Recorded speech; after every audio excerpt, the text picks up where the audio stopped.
Есту қабілеті нашар адамдар. Есту қабілеті нашар адамның назарын аудару үшін қимылдарды қолданыңыз.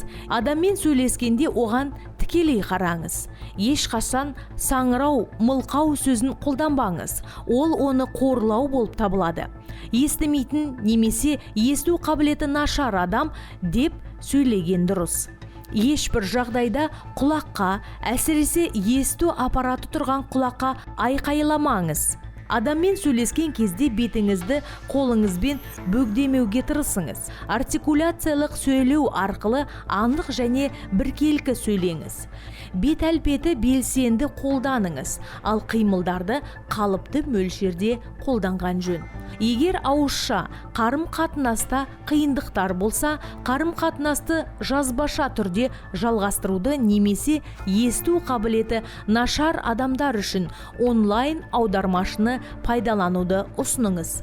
Қарым-қатынаста қиындықтары бар адаммен сөйлескенде оларды мұқият тыңдаңыз.